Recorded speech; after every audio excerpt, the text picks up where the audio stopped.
Does it mean that gold is going up against the dollar and all the other currencies?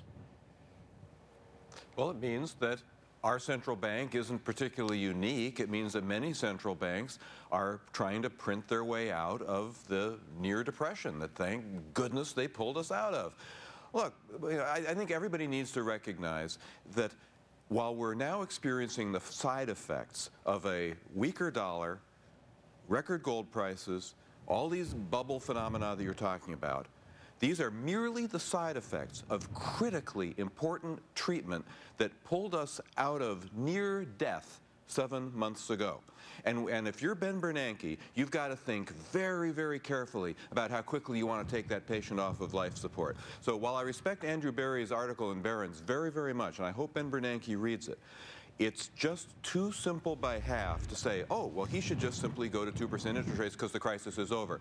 The only reason the crisis looks over is because we have 0% interest rates. So be very careful here. Alan Luskin, you're a guy who talks about, what, $1,500 gold, $2,000 gold?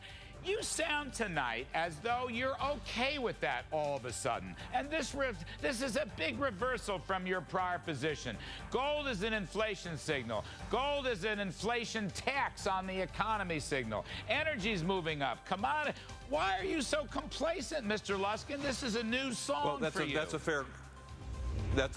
very fair question. I'm so sorry I come off that way. I'm not complacent at all. I fully expect that the Fed is going to way overstay its welcome and that we will have an inflationary catastrophe that will be symbolized by gold at 2,000. We'll have CPI in double digits probably 2 years from now, and it's going to be miserable. But I have to say, if I were Ben Bernanke, I don't think today, I don't think tomorrow is the time to start tightening. It's time. He needs to take out an insurance policy against deflation. And Andrew Barry, I'm going to give you the last word from your great article. Why is today the right time to make the right adjustments to save the dollar?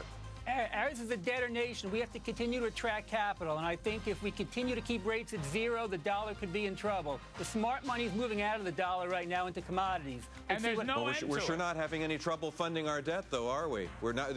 Foreigners hold more of our debt today than ever before in history. The Fed's buying all our debt right now. They bought almost all the mortgage securities created this year.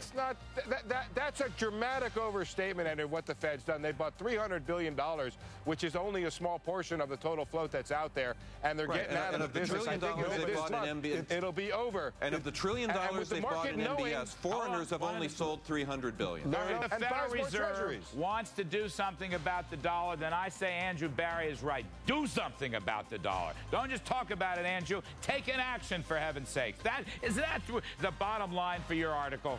Yeah, I mean, I don't think talk does it. I think the world wants to see the Fed means business about it. Let's try talk first. They haven't even tried the talk. And in the meantime, the capital is moving abroad. I don't want to talk. I want to take action. Andrew, how do you deal with the fact that the S&P, how do you deal with the fact that the Fed has promised repeatedly to keep rates at zero for an extended period? If they come out tomorrow and change that, how is that going to help their credibility? Then they're creating a stock market bubble and a commodity bubble, for heaven's sakes. They're creating another financial bubble. But you're using those things, but you're all using those things as evidence that the recovery is so strong. Well, whatever. Look, you can't tell. By the way, the last 2 months, the CPI has gone up, not down. But that's another issue.